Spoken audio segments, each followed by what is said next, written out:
everyone, good morning and welcome to today's mentor session. I'm sure we've had a great week, and there's no better way to wrap up the week than to have a mentorship chat with our mentor for this week. With me, I have Adeola Shasanya. She's the co-founder for Afrotech Girls, a non-profit started in 2013 with two other friends. She's very passionate about promoting STEM technology for African girls, and we'll be speaking to us very briefly today, just sharing her success journey, giving us tips, giving us uh, working points for entering, breaking into the tech space, and to just make the best of your experience in the tech space. Hi, Adiola, welcome, and thank you very much for being here. Hi, Abimbola. It's good to be here, and thank you so much for inviting me. Shout out to Confidence. Thanks so much for having me here. It sucks that I'm not there with you in person. I understand there are a couple of people gathering in person in some Yeah. different locations in Nigeria, but soon one day I'll meet you. I'm calling in from Dublin, Ireland, but you hear my story in a bit. But I'm really happy to be here.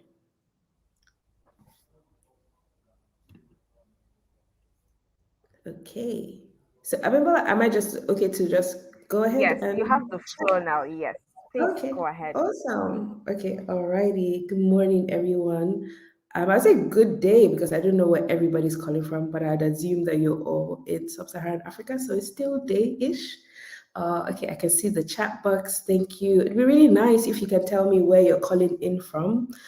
So at least it's a bit like engaging. I know I'm not with you in person, but like through the chat box would be able to, hey, women in tech, I love it. That's my hashtag. I should have put it there. I've just been disturbing everybody on my Instagram this week with women in tech. But yes, women in tech are more importantly Black women in tech, African girls in tech. I love, love, love it. So I'm really happy to be here with you today. So today I'm just going to take you through a bit of my journey. And if you see that little girl on the left is Adeola when she was 9 years old. I look like I'm Nigerian, by the way, born and raised from Lagos, Nigeria. But some of my friends would say that I look like an African Chinese. I don't take offense to it. I love it. Hi, Roslyn. I love you too. Oh, this is so sweet. Anyway, so this was me about 9 years old. I was that child who you would find tinkering with toys back in the day. And I say back in the day like I'm old, but I am not old. I'm very young. But back in the day, we had those phones where you would have to like dial and like put your hands through like the dial to ring it to select numbers. So I remember having this really broken down one that we were not using anymore because now Nitel was asking us to use the other ones with buttons. But I was so intrigued by like everything that was inside the box that I would just be tinkering with it. I didn't know what it was or how it worked, but that's kind of how I'd say my curiosity in science and technology started. And I was typically the girl who was good in science and math. I struggled with English. I was like, yeah, I was that stereotype of people who liked math and science but were not bothered about English. But I can say confidently that my performance in English improved. But I think it was also exhibited in like type of cartoons I would watch. So I was a big Dexter's Lab fan. Shout out to anyone who loves Dexter's Labs. Well, that was like type of cartoons that I liked. I liked Barbie dolls too, so don't get me wrong. So I could do both. But I'd say um, growing up, if you see the picture on the right, that is me. Shout out to Queen's College. I went to QC in Yaba, Lagos.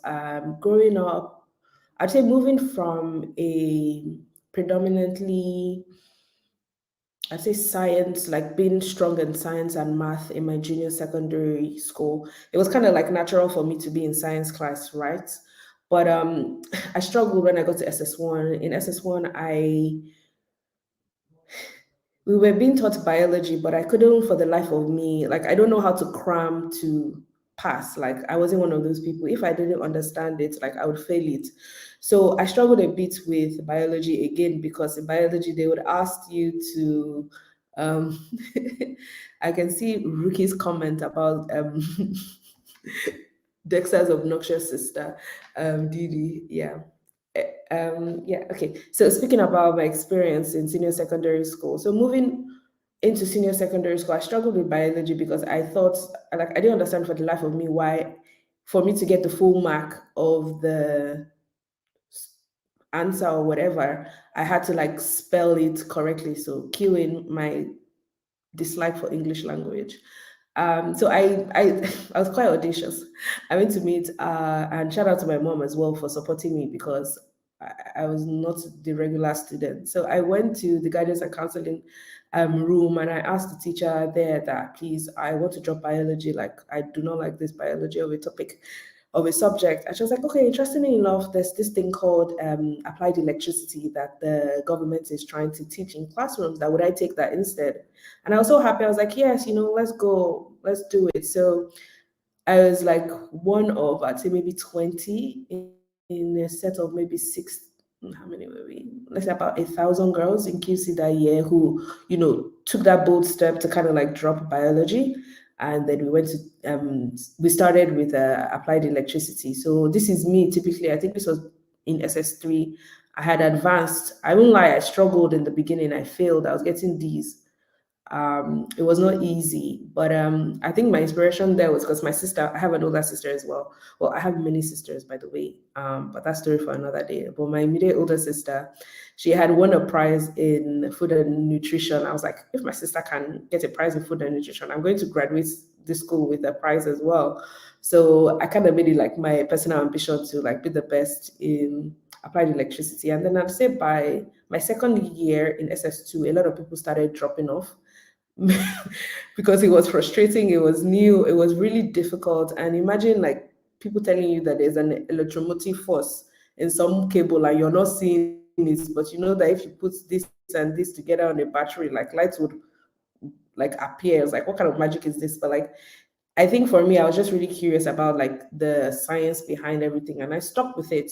And then by SS3, I graduated as, the best student in applied electricity. So again, another place of, I'd say, a tough place where I had to make a decision was what I now wanted to study growing up, studying university.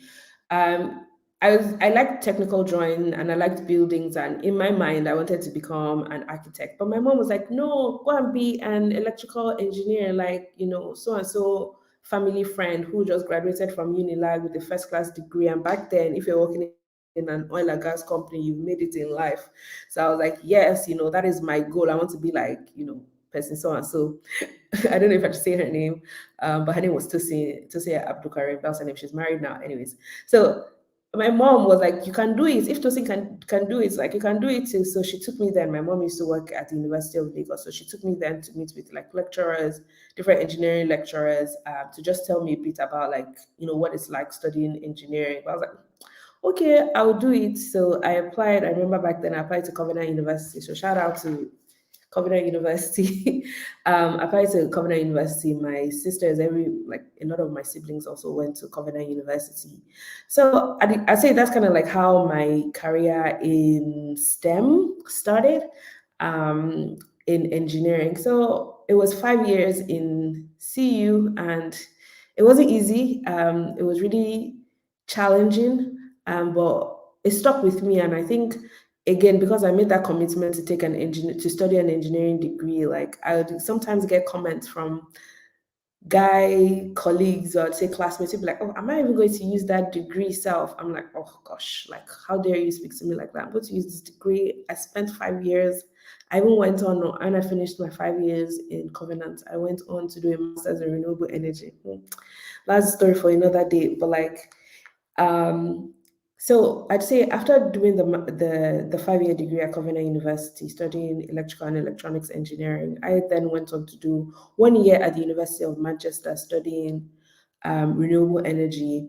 So I think at that point, I was now like, I was exploring, there were so many opportunities for me to consider then, because I think, studying abroad helps because it kind of opens up your opportunities, not just learning, but like understanding what different diverse roles there are in industry. And I remember back then, a lot of my colleagues would I think they were already doing NYC then. I wasn't doing NYC yet. I went in to do my master's first and I came back for NYC. Um, but most people were like working either in a telecoms company or like oil and gas or like a power company, or some people were not even studying engineering anymore. Some people had gone to like banking, because I'd say like the choices back home then were limited. When I was abroad, I was hearing stuff about like, building services engineering. Like there was just like a lot more diverse career opportunities for me then. But I'd say fortunately and unfortunately, even though I was interviewing them, I didn't get into the well, I didn't get any roles then. I got mostly to the final stages, but I believe back then they had there were no post-study work visas, so my chances were really, I was really, really competitive. But anyways, I was that didn't deter me. I moved back home. But before I go into my journey back home, something critical happened while I was at the University of Manchester. So I'm the kind of person who, like, I would typically do well in school, but if people know me, I'm very social. So people will say I make many friends, but it's a gift and a curse. But anyways, by the way, I like to when I'm in school, beyond going to the classroom, I'm really big on like extracurricular activities. So I really like volunteering, like trying to figure out like what's happening. So like when I was in Manchester, I would like sign up to the dance community. I signed up to like volunteering for like the engineering society, like organizing meetups for like master students, just social events. And then one of the other critical things that, really changed, I'd say, the course of my life was volunteering in an organization called Robo Girls. So Robo Girls back then was like a student-led community where volunteers within the university, so like other students, would mentor secondary school girls, local secondary school girls that were like local to their university. So like in the University of Manchester, for example, we would get students from like the local schools, girls from the local schools to come in to learn about robotics using Legos. So I would volunteer then, just to train. It was just very interesting to me. And that was back in like 2013. Back then, we didn't have a lot of, I'd say, NGOs that are working to, support STEM education. I don't even think STEM was such a big deal back then in Nigeria. What we would typically know is like, okay, lesson teacher, people go for summer lesson, that was fun. You learn whatever it is that you're learning, whatever you're supposed to learn for the next year in those summer lessons. So those were really critical to like, your success and learning and even building friendships. Some of the best friends that I have today, I met, at summer classes too. But then, I was just really thinking about it when I was about to go home. This was during my graduation season. And um, I was like, "Ugh, there are no companies or there are no organizations like this. The best I know is like maybe a library or like a student club. There was nothing really STEM focused. And I want to point out here again that at this time, like again, I was a student who would typically do really well in school, right? But when I got to the University of Manchester, I struggled because it's very intense. Like engineering is no joke. So I understand, when people um, look at people with engineering degrees with respect. Like, I was like, wow, like I remember my first course that I did because it was an accelerated master's. It was a 3-week program. So how it would work is that for the first 3 weeks, you do a module and you finish everything that has to do with the module, plus the classes and like your project. So it was really, really like fast paced. And I was not used to that level of, I'd say, I don't know, teaching. So I struggled a bit. So I think it was in my second semester and I failed a course. I never failed a course before. Like I almost failed a course when I was in uni. It was control engineering. Anyone who studied engineering and knows what control engineering is, like I failed not because what I wrote was wrong. It's because I just blanked out during the exam. Like I don't know, fear of control engineering. I don't know. I just blacked out. But again, I want to stress something that's really important. It's just like having a good reputation. So I remember that teacher then, Covenant University, don't come and look for me. Oh. I've already gotten my degree. Anyways, I remember that that teacher then, and I think I got 49 and the pass mark was 50. And I just went crying to his office. I was like, my guy, like, I don't know, like, I just blacked out to that exam. I don't know what happened. And, I was like, I know that you're a good student. So I'm going to, just give you a one up and say, just let my people go pass. So Um, yeah, so that was my first experience with failure, but then I failed again this time in my master's degree. And no, actually, I didn't fail that first time because I had let my people go score 50.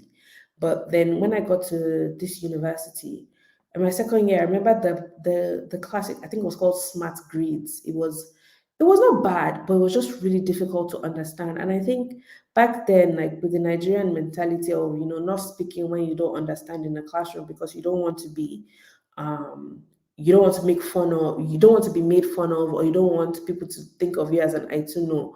When you get to like international schools, like they even applaud you and they give you points for asking questions. But back then I was still going with my, I'd say, I won't call it a Nigerian mentality, but like the mentality I had back then of not speaking up when I didn't understand.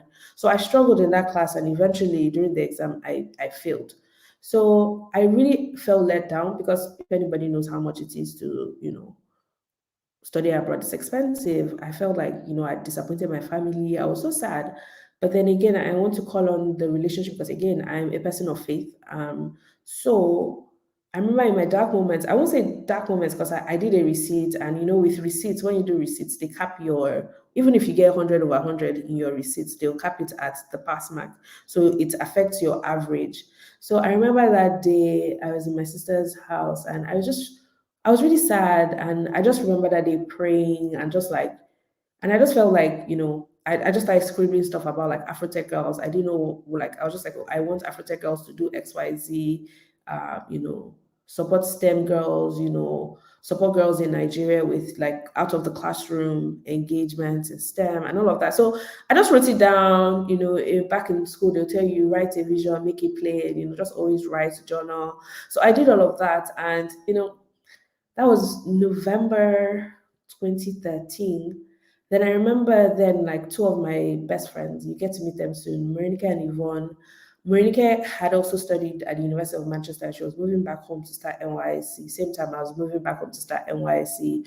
Marinika had an idea to do a science and math quiz competition, just as part of like a give back community project. And Yvonne, she had started she had already started her NYC the year before, and she was in the final stages, but she was trying to refurbish one of the computer labs for the schools that she was working in. So this is very important. Like have friends who you share like similar goals and values with, because that's really going to help you like just be a better you and even like drive impact in anything that you're passionate about.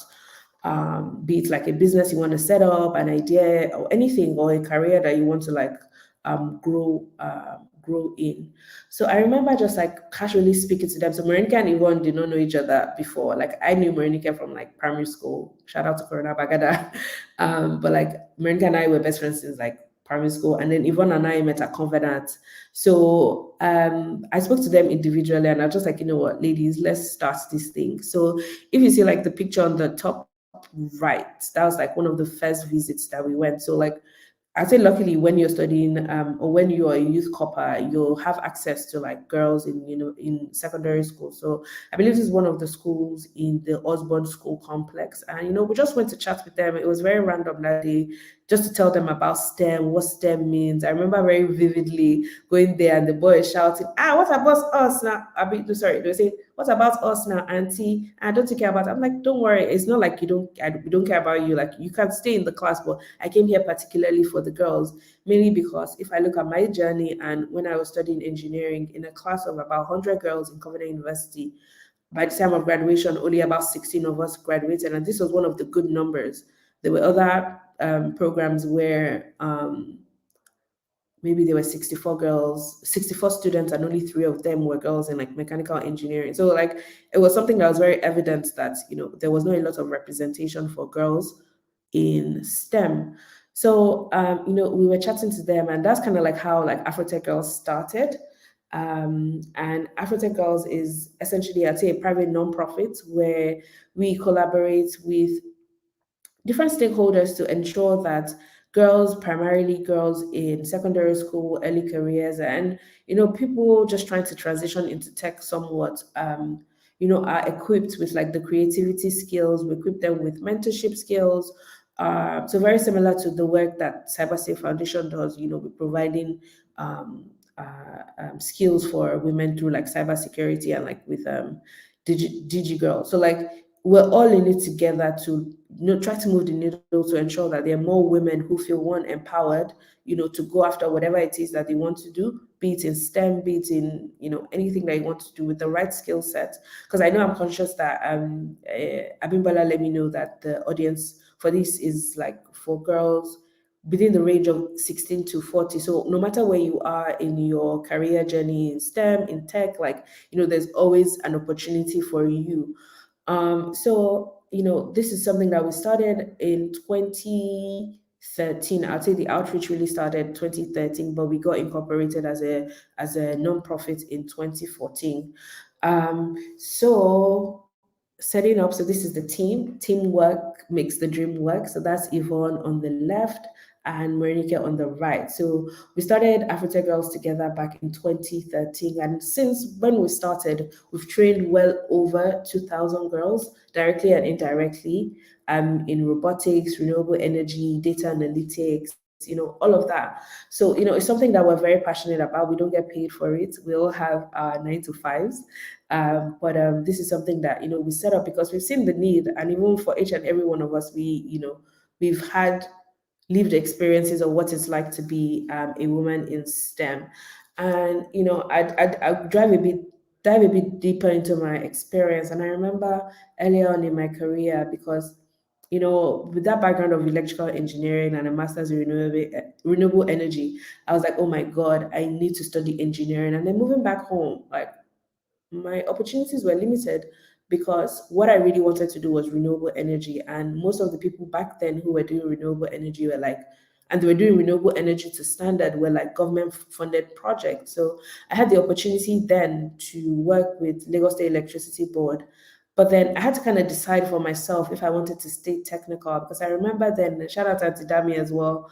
So Auntie Dami, then she used to work at General Electric in Nigeria, and she had to ask me, Diola, do you want to go the technical route? That if I go the technical route in my engineering degree, that the highest I would ever become is like head of engineering for like a company. And I was like, oh, is that what I want?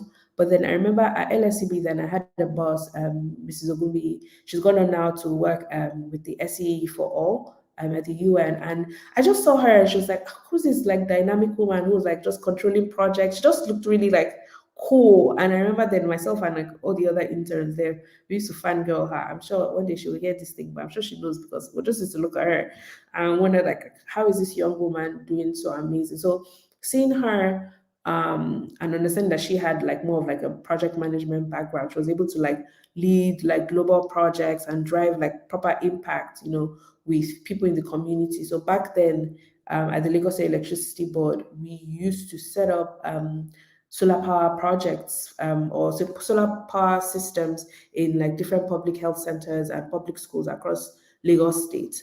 So I worked then. So I kind of like shifted my career into like project management then. So then I was working as a project coordinator in the project management office. So that was really cool because I was like at the center of everything. I would sometimes go to site and like test any of like the renewable energy, like the solar plant to see if it was working. But like I wasn't required to, it's just like to get a feel for it. But then I was like a central position where like everything that had to do with supply chain will come in. I'll be tracking orders when parts are coming in. I'd also be like tracking like the project progress, working with like the senior project managers, understanding, okay, are we on track? Are we within budget? Just being that central hub. And I'd say another part that I really liked about project management was also the accountability side of it. So then I would always have to like give status reports of like all the different projects, because at that point there were like 12 different projects happening all across like Lagos State. So bi-weekly I'd be in those meetings with like leadership to like share, okay, this is what's happening here. And that really like gave me, I'd say, a footing into where I thought I wanted my career to be. But again, my career has moved in many shapes and forms since I've started. So I did about, I'd say, a year and a half with Lagos Electricity Board. But then I had to make a decision then for myself if I wanted to work in civil service. And knowing my kind of personality, I was like, yeah, no, like nothing wrong with civil service. My mom retired as a civil servant, But I was like, no, this is not for me. So I took some time out to just, transition. I remember then I was applying to jobs at like companies like McKinsey, just different companies, just trying to figure out what next. But then I had this opportunity to work in a leasing firm. So this again was not your typical tech engineering company. It was a business, and they used to lease equipment. So essentially, so for like I'd say maybe banks and different facilities, they will lease like cars. So I started learning about operations management. In that role, like I would even like interview drivers to see if they were up to standard, sometimes even train drivers. A bit of the work, like I would even go to sites to even see how the cars were doing, perform inspection, just to try to understand how businesses worked. And towards the end of my time there, I was also exposed to like business development. So like at that time, the organization was going through some changes and they were trying to like, make some, I think they had experienced some losses and they were trying to like, put the business back on the map. So a huge part of their success was like trying to get more clients. So I would work with like the business development team. So just like, go and meet with stakeholders, tell them what we're all about, try to win clients as well. So it was not like a traditional place. I found it as a place to just learn and just grow my knowledge. So I was there for about 9 months, and then I moved on to another parastatal then, and that was called Ibile Broadband. So kind of similar to what I was doing before at Lagos State Electricity Board, but at this time the government then wanted to roll out a smart city project. So they were setting up this new institution to like manage that project. So I took like my learnings from project management and like working in a business. I remember then I worked as project team lead. So essentially my role then was like I'd say the technical advisor to the CEO of the team that time. I was like, this was like 3 years post grad, it was a good role in the sense that I could kind of like map out starting a business and understanding like what different teams the business needed. But then following on from then, like when projects started kicking off, I'd be the go-to person internally to ensure that okay, what is legal saying about this project that we're doing? What is technical saying about this project that we're doing? Are we all on track? So when we're having our I'd say bi-weekly project meetings with like all the different cross-functional stakeholders, both internal and external, I'd have prepared updates. But again, I want to raise that this was when I now started seeing, not just when, like there was a lot of bias then, some people see me in the room and they would think maybe, oh, I'm the secretary. Again, nothing wrong with being a secretary, but I'm like, I have a whole master's degree in engineering. I'm an engineer. I'm here for like technical support and technical insights. So this was one thing that I started learning, that when I'm in a room, I have a voice. So, we always complain about women not having opportunities, but now when you're in a room, you need to speak, you know. So, that was when, it started being real to me that if I want to go far in my career, I need to be confident and show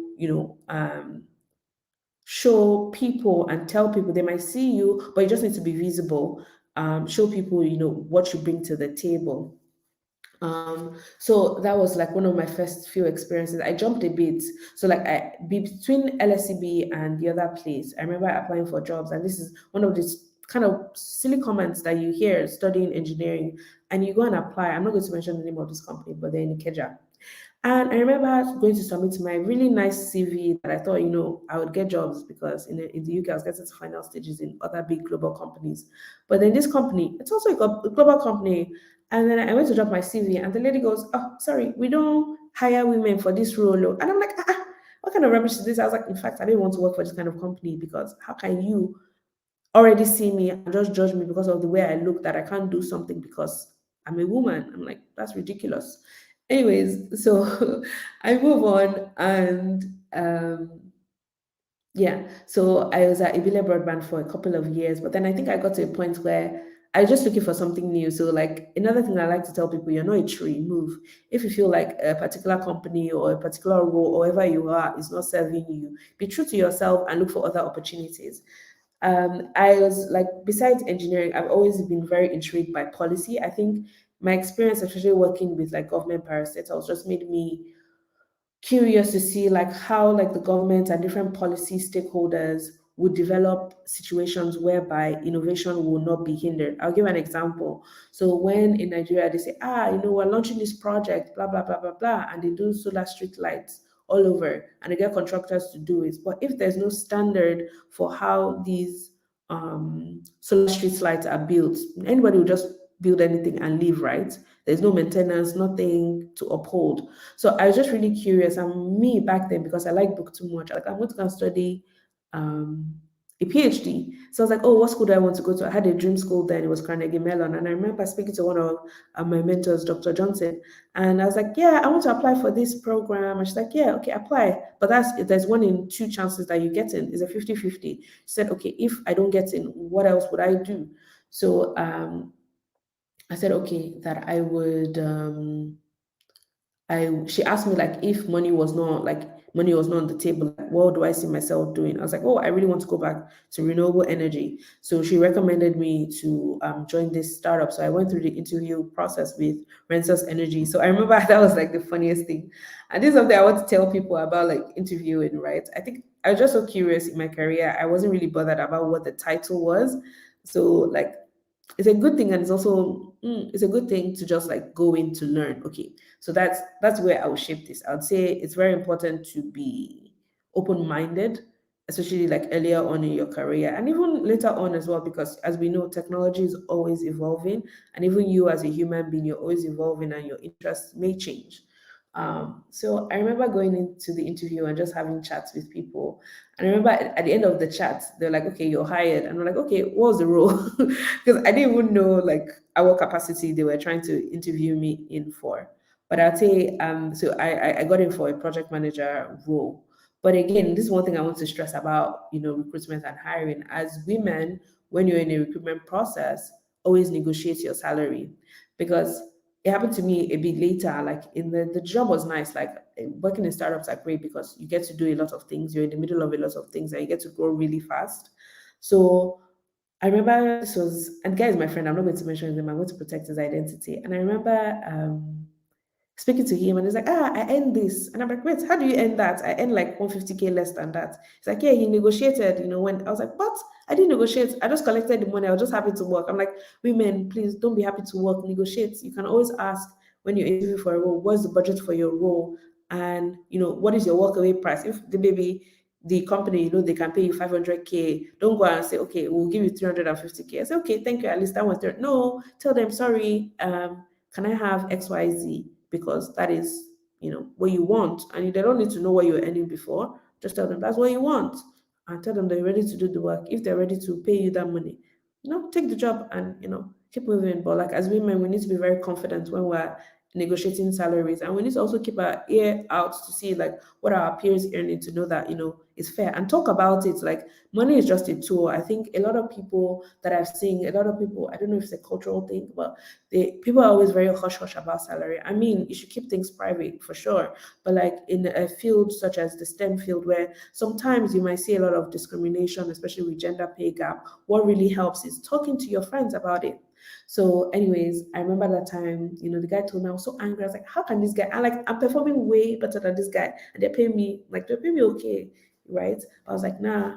But I say, luckily for me, then I had a friend who was starting a company, and she was like, Adeola, come and work for me. I'll pay you 1 million naira. I said, 1 million naira. I said, hey God. Like I had a serious like life crisis. I'm like, 1 million naira. I said, I should leave this company. But then I was just like, no. I was learning. I remember my manager then, she was Dutch. Her name is Micah. And she was on secondment from a global oil farm. And I was like, if I was ever in that oil farm, like she'll be my manager's manager. I was like, I didn't want to lose that access and that close mentorship that I had with her for 1 million naira to like a new startup. I was like, okay, I would stay. So I remember, back then, my boss said, she was like, oh, you can't leave, you can't leave. How much do you want? And then, she gave me a pay rise, and then I moved up a level in the company. But then, like, I grew as well. And then I remember I spent almost 2 years there. But then at some point, I was like, okay, I've done this, I've created templates. I've done like, I started leading the PMO then, my growth kind of, my scope increased then. But I was like, oh, okay, I'm not learning anything new again. I feel like I've learned everything that I wanted to learn in this organization. And then I say the opportunity at Google came. And that was like, kind of life changing for me, because for the life of me, I never knew that. I've always like applied to Google. I'm sure everybody here, maybe somebody had dropped application before in Google careers, just drop it now. I was just like, "Oh, okay, Google wouldn't be okay. Actually, let me backtrack. So when I got to the place of, "Oh, okay, I think I've learned everything I need to learn in this organization, I want to move on. I was considering new roles, and one thing that helped me was my network. So, my friend now, Simba, like she had volunteered with Afrotech Girls in the past, and she was working full time with Google then in Nigeria. And I had just seen a business development role. Like, and when I looked at the role, I didn't have everything they said, but I said, okay, let me just ask, like, if they were still taking applications for the role. So I casually spoke to her. I was like, oh, hey, Simba, this was like in March, early March. I was like, oh, hey, Simba, I'm interested in this role. Please, can you let me know if it's open? Ba, ba, ba, ba, ba. So she went to do her digging and she was like, oh, they've actually hired someone for the role. And then, like, I guess as a step of faith, I was just like, oh, here you go. Here's my CV. In case anything comes up, please let me know. And, I forgot it. I didn't really think about it. And then, like, exactly like a month later in April, she was like, oh, there's this opportunity. It's like a contract role. Are you interested? It's something for children in technology. And I'm like, "Ah, I already do this for free with my NGO. Of course, like I want to work with Google." So I went into the chat. Then I was so nervous. I remember that whole week I couldn't sleep. I kept Googling, what is Google doing with kids? Like I didn't find anything. I was sure just reading different things on YouTube. But then eventually I met with the team then, my manager back then, Jola, and then I met with my colleague then, Biggie. And I remember that day, it was just like a casual chat. So like I think for me, most of the jobs I had gotten were prior to like my most recent job. They were mostly just chats and just like people getting to know me and just like talking. So I remember that day, they asked me different scenario questions. They asked me one, what's my philosophy of life? And I'll give you a gist story here because that philosophy of life question, it haunts me because when I was in QC, if you went to QC, there's a beauty pageant called Scruples where when you're in GS3, you like campaign and it's like Miss Nigeria basically, but you're representing like different global countries. So I remember I was Miss Mexico and then I got to like top 10. And I remember when I was GS3, I was like, how old? 13. And they asked me then, a 13-year-old girl, what's your philosophy of life? I'm like, what does philosophy even mean? Like I was so clueless. Cue again, my poor English skills. I did not know what that meant. So I didn't have any answer. So, I ran off the stage. So this was like a time for me to redeem myself. I was like, yes, I'm going to redeem myself. I have a philosophy of life. But then I remember my manager, my former manager then telling me, it's okay if you don't have an answer. I was like, I have an answer. My answer is I want to help people. And she was like, nice. So, I finished the interview. I went back to my old job then. I was nervous. I was like, oh my God, just had a chat, In my mind, I was like, oh, the possibilities of what could happen. And I remember that time was also like performance season. I'm going to try to stop in like 5 minutes so that we can have Q&As because I know that, I've spoken quite a bit but I really like to engage with the community as well. Um, you know, I remember I was doing my performance review then at my old job, and then I think immediately I'd done the performance review, my manager was like, "Wow, Jella, you're really doing amazing." I was like, "Hey, this one doesn't know that I'm about to ex this company." Then I got a call then from like the recruiting agency. And the agency called me was like, you sound so happy, Adeola. So what's going on? I was like, yeah, I'm happy. What's up now? And they were like, yeah, I have good news. Google would like to like, onboard you and everything. I was like, wow, so exciting. So I started at Google, that was 2019 June, and I'd say it really changed the course of my life because then I was doing what I was doing with my NGO then, but now on an Africa scale, and it really provided me with the opportunity to like work with different cross-functional teams within Nigeria, within like around the world. And then I think the most interesting part of it was like even meeting girls. So like I would travel to Kenya, to South Africa, I would meet young students then. It was just really life-changing for me that a job could offer me like something I would do for free. So I spent about 2 years at Google leading a lot of the next gen. I know maybe a couple of you might know about digital skills for Africa, but then I was the project manager then for that program. But my focus primarily then was for kids, families, and teachers. So my LinkedIn has all that information. But then I think at some point I now wanted something. I felt like I was doing a lot, but I wanted to like go back to like a focus area. And one of the I'd say programs I really liked when I was working at Google, or working with Google, was the online safety aspect of it. So I saw this role on LinkedIn again. So again, this is very important for you to use your technology to work for you. And bear in mind, this was a contract role with Google, and it was about to end. I was like, okay, what are my options? Within Google, outside Google, and then I just applied for this role. No one referred me, nothing. I just applied. And like 5 days later, the recruiter reached out to me. He was like, hey, want to set up an interview? And within 3 weeks, I mean, this was like a month before my contract at Google was ending. And it was a really stressful period for me because I really didn't know what next for me. So in 3 weeks, I got the offer with TikTok, and 4 months later, I moved to Dublin, Ireland for this role. So I've been now in this role for about 8 years, and it's really just interesting to see. Like, I'm sure a lot of people here use TikTok and everything. So it's just really interesting to see like what happens behind the scene of like an entertainment um I'd say product, and even working in trust and safety. So it's new for me. It's challenging. I have tough days where I doubt myself because now I'm on a global team. I'm no longer in Nigeria working for like only like sub-Saharan Africa. I'm now in Ireland working for like global teams as well. So it's really interesting to see how different. And I won't lie, like if I didn't feel imposter syndrome sometimes, I do, because I get on the calls and people tell me about, oh, you meet people that maybe worked in the White House or worked on one campaign, went to Harvard. I'm like, I'm just this girl from Lagos, down the road there.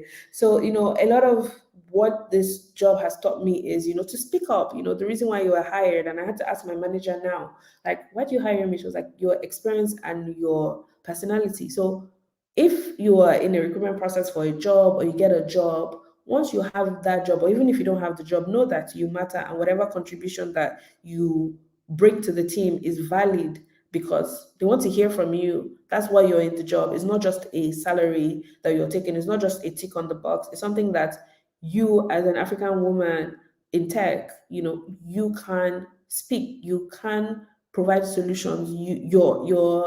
I'd say your thoughts and your contributions are valid.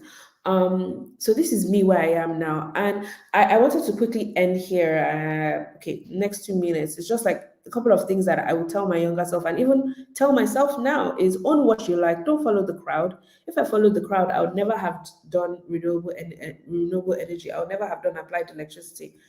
The second thing is be the best at it. Like, hone your skills. Like, definitely hone your skills.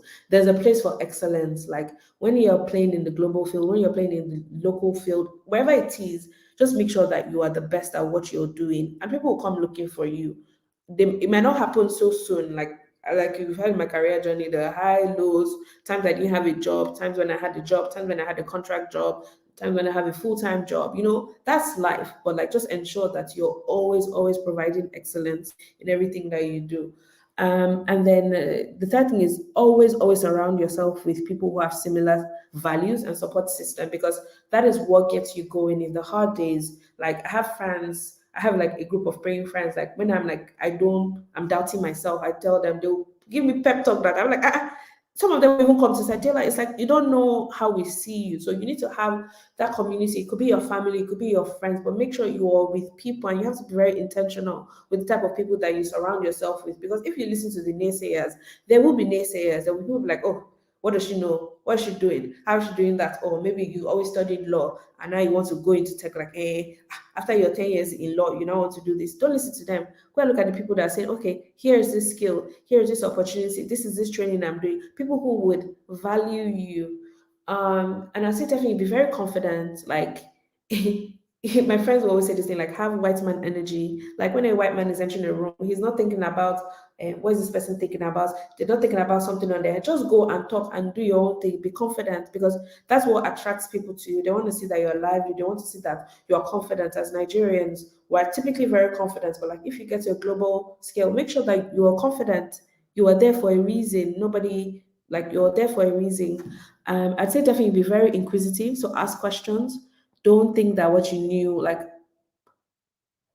I speak to some of my friends who are my younger friends who are still in university, and they're telling me about some tool that they're using in applied in engineering degree. I'm like, I didn't use this, I don't know. So that means that things are always evolving. So you need to be asking questions, do your research. And the second to the last thing is don't be afraid to fail. Failure is part of life. What you just need to do is pick up after yourself. After you failed, you know what to do. I fail sometimes. I made a big goof at work like last week, and then my manager was like, "Okay, you know what? We can fix this." And I was like, "Oh, I'm sorry." She's like, "Yeah, now we know what not to do." And it's just part of life. Don't beat yourself over if you ever make a mistake or fail. And the last thing I would say is me, I'm about enjoying life. Anybody knows me. I like to enjoy life. Enjoy the journey and never give up. Even when things get hard, things get really challenging. You might not know the future. I was talking to my friend early this morning. She's like, "Yeah, you can be in the valley sometimes. You can be low, you can be high, but that's all part of life.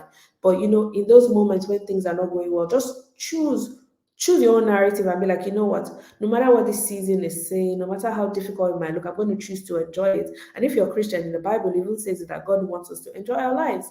And shout out to my people at church, like enjoy your life ministries because this life is one. You cannot go and come and kill yourself, literally. So, it's all part of life. Why do we work? Why do we follow all these careers? It's because we want a better, I'd say, quality of life. So in the life that you are, just enjoy the journey. So I'm going to pause here. This is really all I have in terms of like a presentation. But I'm open now to questions. I'm going to see, well, I wasn't looking at the comment section. I can just see 300 and something questions, but like, I don't know. Yeah, if anyone is helping me like coordinate questions. So I'd be very happy to take any questions that you have from anything I've said or anything that you're thinking that it may not even be related to what you're doing now. But yeah, I'm here for you for the next, I'd say 13 minutes. So please drop your questions. Um, And I believe also my LinkedIn is going to be shared. So I'm going to say, guys, another thing is when you're in LinkedIn, and this is one thing I learned, for people to accept, LinkedIn is a social media app, and even though it's like career focused, you want to ensure that you are personalizing your experience there. So if you're requesting someone to be their connection on LinkedIn, always drop a note to say, "Hi, my name is this. I heard you speak this, and this is why I want to connect with you." You may not necessarily have an intention for connecting with them, but you maybe just like them and you just want to stay connected. You'll be like, "Oh, I like your journey." Just drop that short message and it's going to give context for whoever that is receiving it. Because now I get a lot of requests. I'm like, okay, accept, accept, accept. But like, how are you making use of the platform? Okay, I'm seeing questions coming in. So I'm going to take the first one. Any tips on how to negotiate salaries? I think research, research, research. So the internet is there. I mean, it's not foolproof because not everybody would say, but like ask questions. I even ask people who work in the organization that typically, based on my experience, how much would they pay for this role? So maybe in your head, you think maybe what you want out of a salary is 150K, but in the company, they pay maybe 300K. And they now ask you, okay, what do you want for salary? You tell them 150K. Of course, they're going to pay you the 150K. They're not going to let you know that they have 150K more. But like as you grow in your career, as you grow in your skill sets, you can command more. I'm presently like, I'm also learning like this skill as well, about negotiations and even going for what you want. Even in the workplace, like even when you need a promotion, you always negotiate. So like if you feel like, oh, okay, I want to be promoted, let your manager know, hey, I want a promotion. What can I do to get to where I want to be? So those are type of things that, just ask, try to find out, and be confident, and don't be afraid to just ask. I think that's just the thing. If it's 900K you want, tell them I want 900K. And if they're honest, they say, okay, my own company, we cannot afford this, can you take this ahead? And you know that that one works for you. But if you feel like you're more experienced, there are 101 jobs somewhere else. You can take the one at least to pay your bills, and so that at least economically you're doing well. And then later you can move on to another job. You're not a tree, you can move. um, okay, someone said, Akinshola said, how do you react to negative vibes from colleagues? That's a real one. So this thing I always say, just focus your focus. You're not there to people please, right? Just go there and protect your energy. There's a certain level of, workplace discrimination. If it comes up and, is very overt and it's in your face, definitely escalates to HR. But if they're not disturbing you and you're just feeling like, you're not getting good vibes, just be professional about it. Focus on your focus, do your work, and leave. If it becomes like I'd say discriminatory, definitely escalate it to the relevant parties, but don't let things like that bug you out. But another thing that you should do is definitely have work and besties. That helps you. As you have best friends in school, you should have best friends in your office as well. So have those best friends who like on some days you can just go and bitch about. I don't say you should go and bitch about other people, oh, but like just you can purely vent. I will use vent about like some of your frustrations. And sometimes you may just need to vent. You may not that it's not really about the person, it's just like you're just frustrated. So have those people that kind of like a safe space that that can be trusted, and also be careful because some people can be funny in the workplace because not everybody is who they say they are. But like God give you emotional intelligence and wisdom to know. But like definitely just focus on your focus. Don't like politics is always in the workplace. It's everywhere. But then you can decide, whether or not to play. And my own rule of thumb is just focus on your focus, do your work and go. Don't bother about office politics. Okay, so I see you want to pimp up your LinkedIn. Yes, definitely pimped it up. If you're attending any conference, put it in. If you do any qualification, put it in. Use it like you use Twitter, like, but use it in a very professional way. Talk like engage. Drop posts. I attended this, was very inspiring. I went to this, was very inspiring. Let me see what else.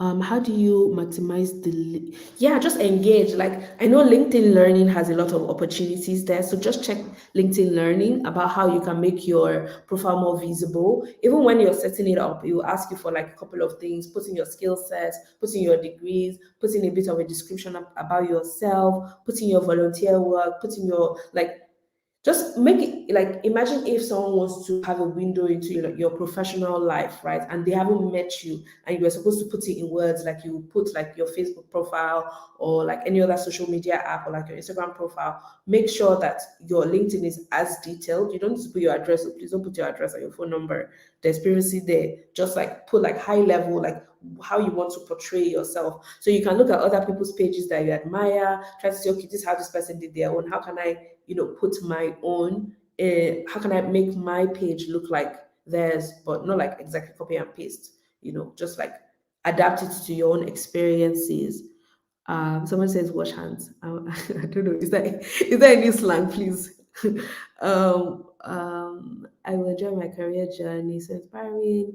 And what are the chances of women over 30 without experience in engineering but are willing to pick themselves up? So that's a good question. So like, I mean, it depended on you. Like, again, you have only one life to live. If you want to go back and do an engineering degree, you hear about people who they've spent 5 years or 6 years in some degree, and then they just did a quick career shift and they went back to school. It happens. When I was doing my master's, there was a 45-year-old man who was in my class. Back then I was like 21. So you can always go back. But I think also, if you're looking at tech roles, I am in a non-technical tech role. So I don't code, even though I studied engineering, I don't code, but I use my project management skills, I use my people skills, I use my emotional intelligence, I use my interest in like policy to work, I use my everything. So you don't have to be in a technical engineering skill to be in engineering, or to no, sorry, to be in STEM. So like, but if it's typically for engineering, you can always go back. There are different apprentices programs. I think a couple of companies now do a lot of apprenticeships, so that's a good way in. And I think some of them will do. I don't know about in Nigeria, but I know globally there are a lot of apprenticeship programs for people who just want to get into tech or engineering and they don't have the qualification. Kenny asked, do qualifications determine your confidence and your salary range? Yes and no. So if you have a qualification, yes, I know in Nigeria we like book. Let me not lie to you. I've been doing project management now for 10 years. I don't have one degree in project management. I've done certifications and online trainings, but what really matters is your experience. Yes, some roles, they'll put things there, you need to do this, you need to do this, but for all the companies I worked for, nobody has asked me for certificates, and me, I'm not going to get certificates for a job. If I want to get a certificate, I get it for myself. But it can, again, but let me kind of like explain a bit better. Some roles are a bit more technical and they might require you to be a specialist in something, right? So those ones might require you to have a certification on that particular thing. So if that is the route you're going for a specialist role, yes, I would definitely advise that you get the qualification. And in some cases, because that is a specialized role, there could be a significant change, in like your salary. Someone asked, Senami asked, is there any way technology can be incorporated into the medical fields? Of course. So there's biotechnology, and there's a lot of data processing as well. So there's a huge, so like at your spare time, you can just search for like tech in medicine or whatever, or career. Just like go on search engines and like just check on Google or something, of what careers can I have in medicine that is not medicine, but it's, if you look at it, they're even the people who take care of, I'd say, like even the machines that are used in like the hospitals. There's some skill sets there that are required to maybe update them, program them, maintain them, or like data analytics. There's a lot of like data management, and you see even now there are lots of like startup apps that require that work in like the medical field to try to like how do I put it, make access to medical services a lot like simpler for people. So the opportunities there. So like it may not be core programming, it could be like project management, product management. There's a lot that you can do there. um Someone said they want to pimp their CV. Please pimp it, or just check LinkedIn.com. Sorry, check LinkedIn Learning and just Google it. How to make a how do I put it? How to make my LinkedIn profile pop. I'm sure there'll be a couple of articles that will come up that you can learn from. Wow, there's so many questions. I don't know if I can get through everything. We have just 4 minutes left. Oh, negotiate your salary. Sorry if I miss your questions. I'm just trying to like find the questions. How do I pitch for a volunteer job? Especially for people that never just go. Like if you see anybody doing anything, I think like even for Afrotech Girls, like if you go to our website, www.afrotechgirls.org, you can volunteer there, but like within your immediate community, right? Just if you know someone doing something, like, oh, I'm doing this event, how can I help? Just show up. You could just take pictures on the day. You could help them serve food. You could help them fix a projector. You could help them welcome people. So it's in those communities, or the couple of people who do like beach cleanups. Just go them with them on the weekend, clean up a beach. There are many things. So you don't really need to think too hard. Just like try to listen around to like things happening around you, or ask your friends as well. Do they volunteer at any of the social gatherings that you find yourself? Or are they looking for a volunteer role, a volunteer job? Or if you even know anybody, be like, say, I want to learn about this. Can I take an unpaid internship as well? So that's another thing. If you're a lot younger in your career and you don't have responsibilities, but you're just curious, that's something that you should definitely pay attention to, unpaid internships. If you don't have the academic qualifications or experience that is required for a job, but you have the required skills, yes, again, so women, when we look at jobs, we want to tick all the boxes there. But my sister, if you have like 60% of the I'd say the requirements, just apply anyways. Sometimes just even apply to even see, if it works. I'm not saying apply anyhow, but like, sometimes just try it. I think at least you tried. If they say no, they will say no. Just okay, at least I tried, I applied, and they told me no. And in some cases, you can ask them for feedback. They can tell you, oh, sorry, we're looking for a specific skill set. And you could maybe even ask them, make it a conversation. Oh, I'm interested in this. Do you have any roles that that do this? And then you never know what can come up. They have an objective to hire people too, so they might have roles that may not be advertised as well. That's what I'm learning. Um, I'm attracted to a couple of STEM areas. How do I determine which? Oh my, that one's deep. Oh, I think the best way that is by trying. So, like, try to volunteer and also try to meet people who already do what you're interested in, to try to understand what their day to day is like. Then you can understand it for yourself. Like me, I know for sure I can never work in consulting. Like, long hours, not me. I'm 9 to 6. I like work life balance. I don't like this type of thing. So you just need to know your personality and also get a bit of understanding what their day to day looks like. Oh, what time? Oh my God, let me see if I can take one more question. Online sites, like I'm very biased to, but I know Google has like a project management free course, so try that out. But also check LinkedIn Learning. Just Google it. Like, to be honest, like a lot of it is coming up. I saw a question about etiquette. Yes, so maybe not at the beginning. So about salary interviews, so you can ask them what the budget. don't say you want this, just say what is the budget. But I think that may come with a bit more experience. Just say, hey, what's the budget of this role? Because what that does is it lets you know whether or not you should even bother applying. Because if maybe you want to earn 350K and the role is paying 120, you now go through the rigorous process, and then at the end of the day offer you 120, won't you be angry? Yeah. So yeah. Okay. Yes, Coursera. Yeah. Okay. I know we're at time, and I have to go. But I promise one day I'll be back, and hopefully I get to meet you guys all in person. So this is it for me. I don't know if Abibala is gonna come up back on the screen. Let me see if I can find her. Oh, just checking in her. But this has been really amazing. Thank you so much for having me.